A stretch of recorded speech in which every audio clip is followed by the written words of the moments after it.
Shalom Uvracha, bonjour et bienvenue à tous dans cette nouvelle vidéo. Aujourd'hui, je voulais dédier le shiur, l'étude du Tanya d'aujourd'hui, les Eloi Nishmat, mon grand-père Zichrono Livracha, et Baruch Ben Reb Nissim, qui aujourd'hui est son Yortzeit, sa Askara, le 7 Adar, Zayin Adar.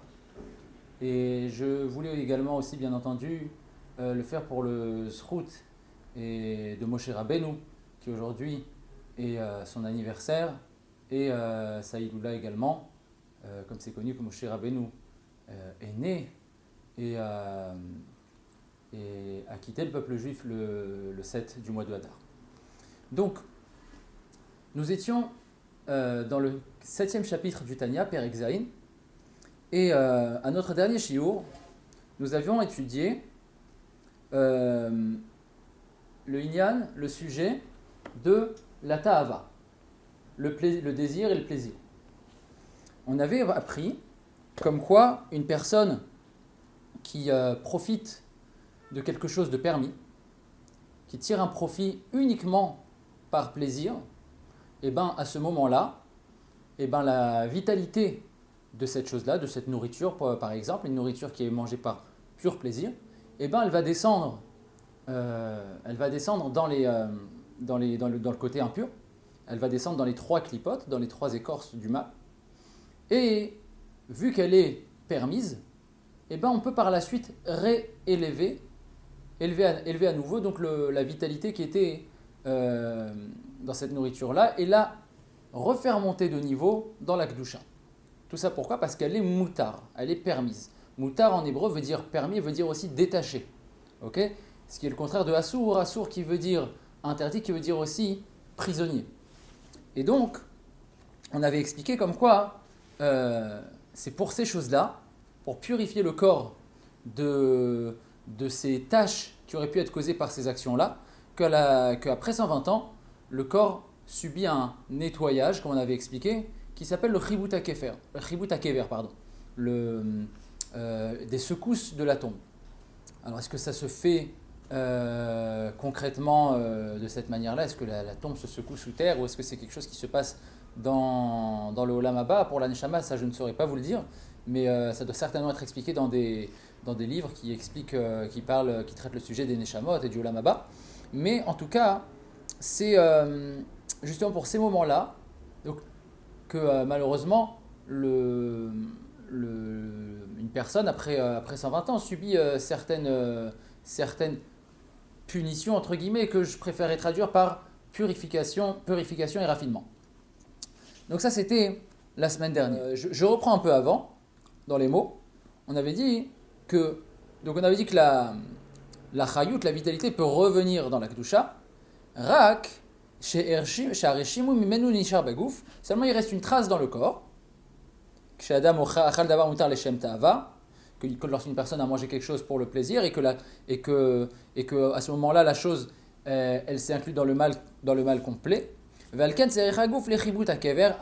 pour ça qu'une personne doit subir malheureusement le chibut hakever après son départ de ce monde, comme ça va être expliqué plus loin dans le 8e chapitre. Chez chibut hakever ou que le chibut hakever c'est comme toutes les punitions venant d'en haut, qu'aider les aker et anshama afin de purifier la neshama, de raffiner la neshama, vechibut hakever mechouvan bimiuchad les aker et adam, mais auto rochem shenishar begoufo, et le chibut hakever en particulier, c'est justement pour nettoyer la personne de tous les profits qu'il a pu avoir sur terre. Shenishar begoufo, mais atanugim agufanim shelo leshem shamim, des plaisirs corporels qui n'ont pas été faits pour Akadosh Baruch Hu. Lorsqu'on prend du plaisir pour Akadosh Baruch Hu, pour faire une mitzvah, lorsqu'on prend du plaisir en faisant une mitzvah, à faire une mitzvah, là ce n'est pas la même chose. Notamment l'exemple de Oneg Shabbat.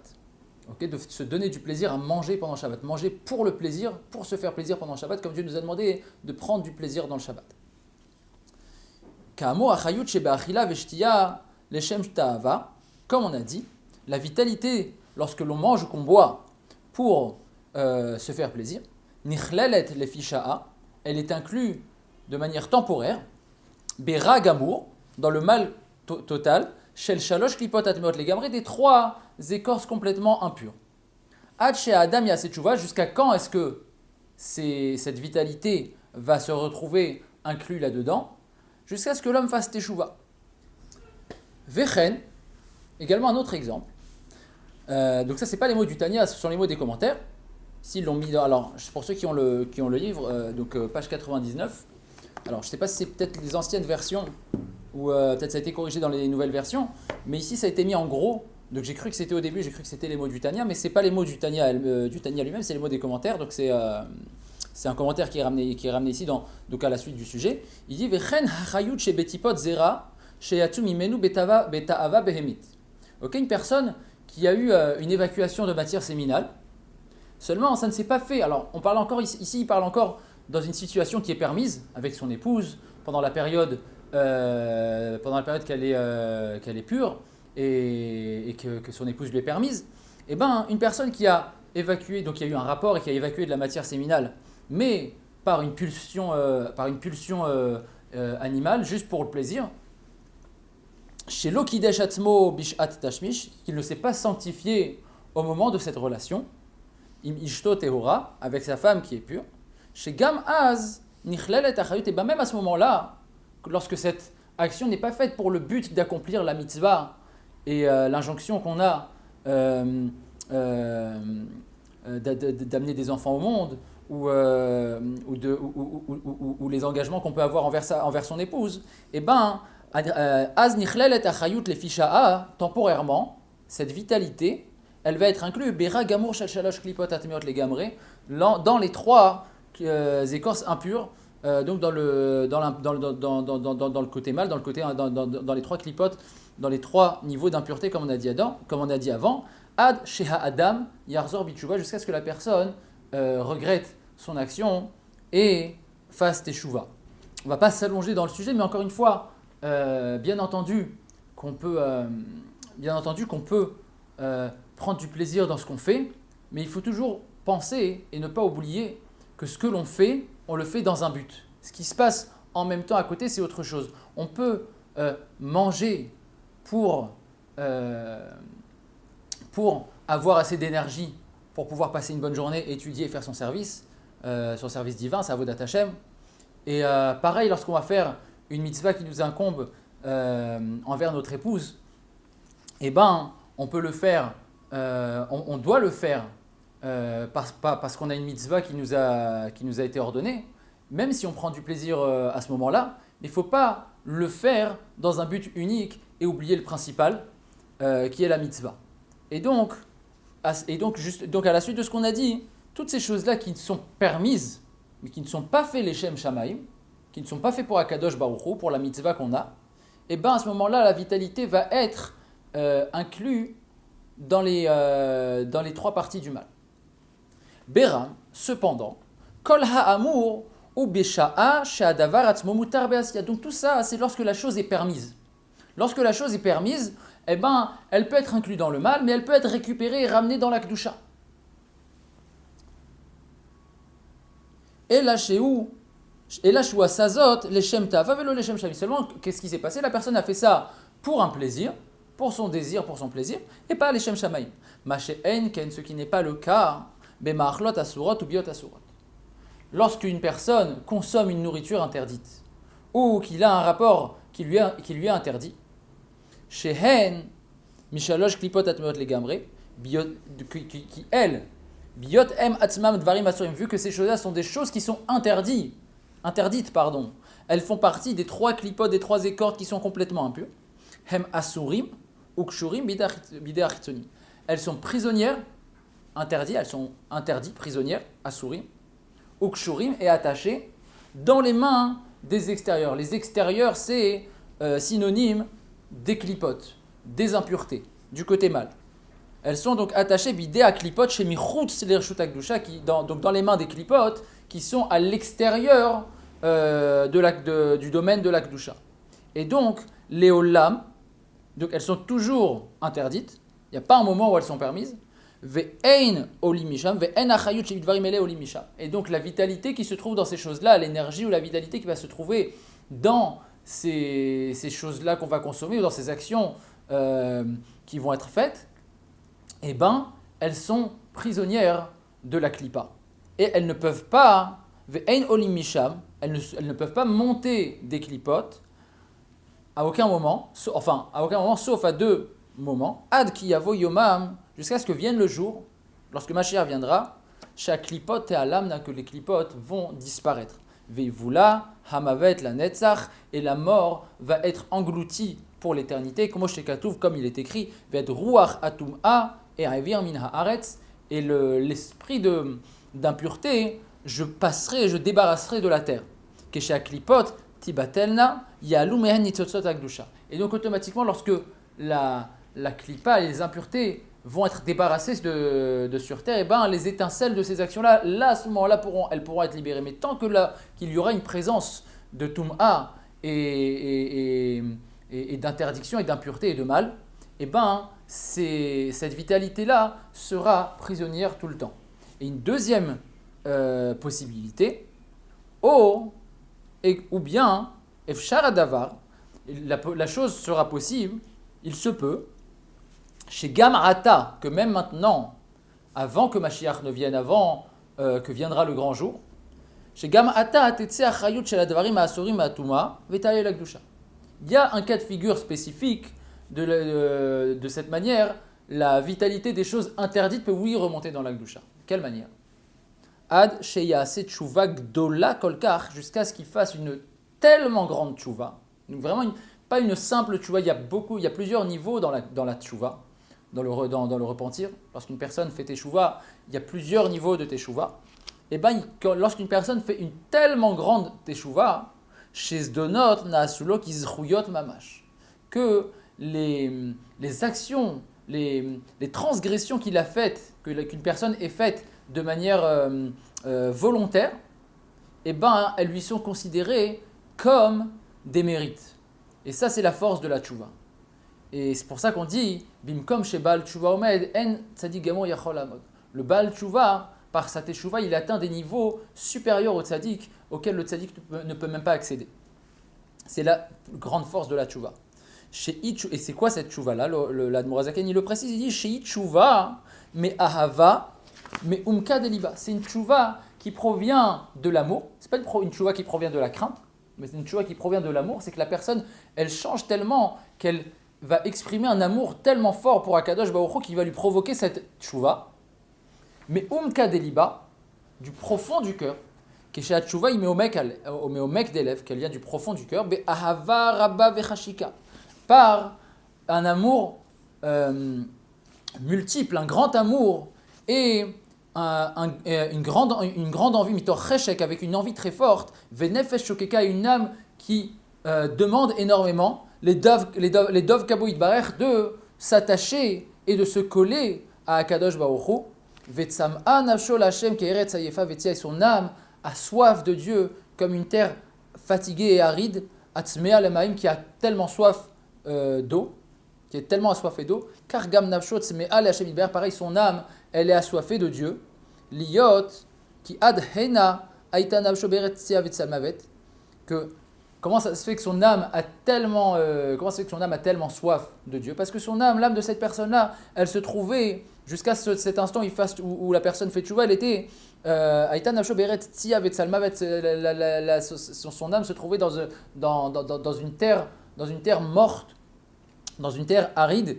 Donc c'était le Hi Asitrahara, c'est la Sitrahara, l'autre côté qui est l'opposé de la Kedusha. Et donc elle a été tellement asséchée par cette situation que est venu un moment où elle a eu une soif de Kedusha, une soif de Dieu.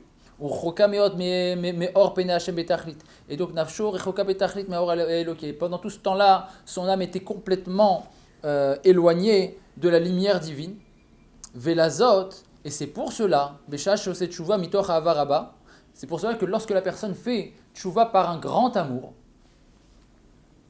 Sam'a Nafsho Beyeter Az, donc son âme a soif de Dieu avec une plus grande force. Mais Timaon Nafshot Atzadikim, encore plus fort que l'âme des Tzadikim. C'est-à-dire que les Tzadikim, ils abreuvent toujours leur soif. Ils ont une envie très forte de s'approcher de Akadosh Baruch Hu. Ça va être expliqué un peu en détail ici. mais le tzaddik a une soif constante, une envie constante de se rapprocher et de s'attacher à Kadosh Baruch Hu, mais pas comme une personne qui a été privée d'eau pendant des jours dans des températures très élevées. Ça, c'est le Baal Tshuva. Le Baal Tshuva, il a passé une période tellement éloignée, une période tellement non abreuvée, qu'arrive un moment où la soif, elle est tellement forte que sa Tshuva va être extrêmement forte et par énormément d'amour. Je vous laisse imaginer une personne qui boit lorsqu'elle a un peu soif et une personne qui boit lorsqu'elle n'a pas bu depuis 24-48 heures et qu'elle a passé un moment, une randonnée dans le désert sans boire par exemple. Et donc, à cette image-là, le Baal Tshuva va atteindre des niveaux encore plus élevés que le tzaddik. Et donc, il dit, leur soif elle est encore plus grande que la soif de l'âme des tzaddikim, chez l'ochat ou afpam qui n'ont jamais fauté. Chez Ken tzaddikim, krovim tamid à la Kadosh Baruch Hu, le tzaddik est toujours proche d'Akadosh Baruch Hu. Vem domim le mishenim tza tamid, vem akom shel mai. Et il ressemble à une personne qui est toujours qui a toujours de l'eau à portée de main. Sham tim ono, et nochazak kolkar, et donc une personne qui est près d'une source d'eau. Sa soif n'est pas très forte, il a soif toutes les heures, tous les 2 heures. Sa soif va se réveiller de temps en temps dès que son corps va lui demander. Ve'ilu mishenim tza bemidbar shemama, tandis qu'une personne qui se trouve dans un désert vide, aride, mais makom chez en bomaim, un endroit où il n'y a pas d'eau. Tim ono le maim ou chazak be'arbe, donc sa soif pour l'eau, elle est beaucoup plus forte.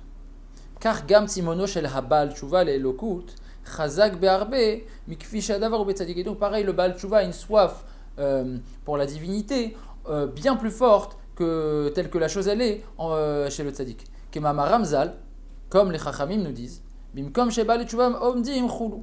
Là où les Baal Tshuva se trouvent, etc. Là où les Baal Tshuva se trouvent, le tzaddik Gamour ne peut même pas se trouver comme on l'a dit précédemment. Et comme on a dit, ce qui manque chez le tzaddik, c'est cette soif-là. Le tzaddik, à tous les niveaux, toutes les qualités, les avantages, les supériorités qu'on ne peut imaginer, sauf une chose, cette soif-là que le Baal Tshuva va avoir. Et cette soif-là, elle peut amener à des destinations, à des niveaux inimaginables. Val Tshuva me avar abazo, amrou, et donc les Chachamim disent sur cette Tshuva-là, uniquement sur cette Tshuva, chez Zdonot, Naasulo, Kisruyot. Chata'av nefachim le mitzvot. Ces péchés sont inversés en mitzvah, sont considérés comme une mitzvah. Mais kolkach lama, tout ça, et autant pourquoi cette Tshuva, elle est tellement forte. Pourquoi on ne peut pas dire que le péché serait effacé, serait blanchi, mis de côté, et donc pardonné, on tourne la page et on passe et on prend un nouveau départ. Mais non, on ne se suffit pas de ça. On va prendre la avéra du passé, la faute du passé, on va la changer en mitzvah et ça va lui peser pour son mérite dans la balance. Comment ça se fait? Ho'il valiedeze bale avarabazo. Pourquoi? C'est parce que c'est par cette avéra, là pour le coup la avéra. Alors, le but ce n'est pas de faire des avérotes pour pouvoir arriver à un tel niveau de soif volontairement. Non, ça c'est pas le point. Mais c'est-à-dire qu'une personne qui s'est trouvée, peu importe les circonstances, on ne va pas rentrer là-dedans, dans une situation où il a été amené à faire tel ou tel péché, et ben c'est ce péché-là qui l'a éloigné, et c'est cet éloignement qui lui a donné cette soif de revenir vers Akadosh Baruch Hu.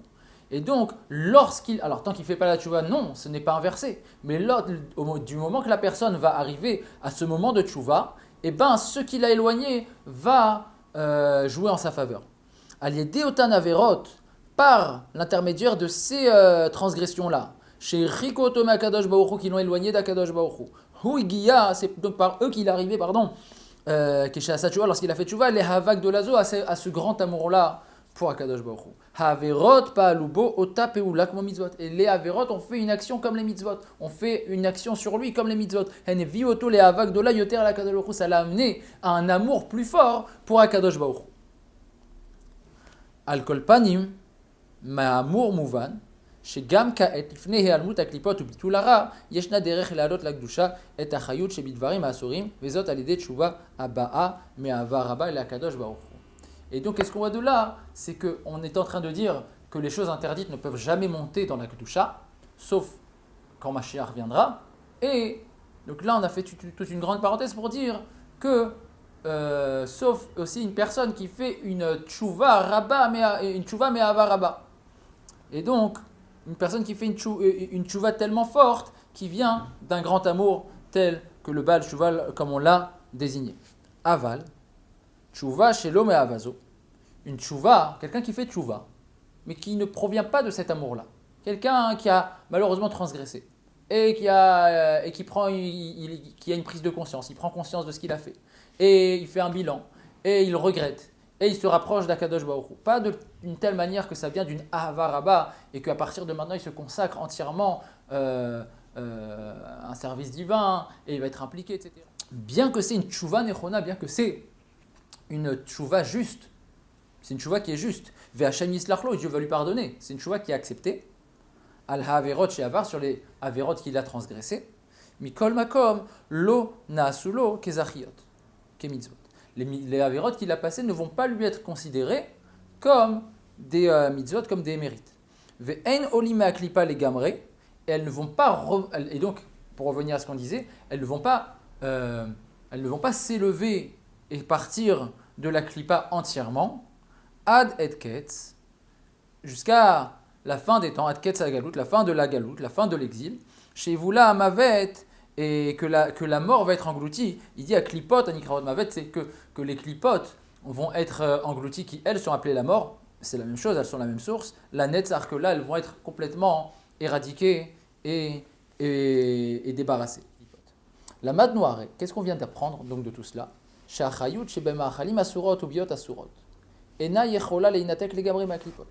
La vitalité, l'énergie qui va se trouver dans un aliment interdit ou une relation interdite, elle ne peut pas se déconnecter, se détacher complètement des clipotes. Et là, seulement de quelle manière?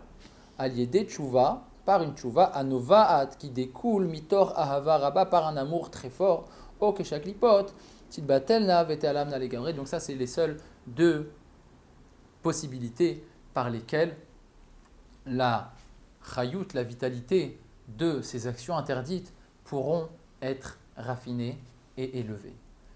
Je vous souhaite une bonne continuation à tous, une bonne journée, beaucoup de joie. Chodesh Adar Sameach, Purim Sameach la semaine prochaine si Dieu veut. Et Mishenichnas Adar Marvim Besimcha. Lorsqu'on rentre dans le mois d'Adar, on augmente dans la Simcha. La Yehudim Aïtaora Vesimcha. En Simcha et la Torah, la seule véritable Simcha, c'est la Torah. Continuons tous comme ça dans le chemin de la Torah et dans l'étude de la Torah. Et je vous dis à la semaine prochaine, Bezrat Hashem.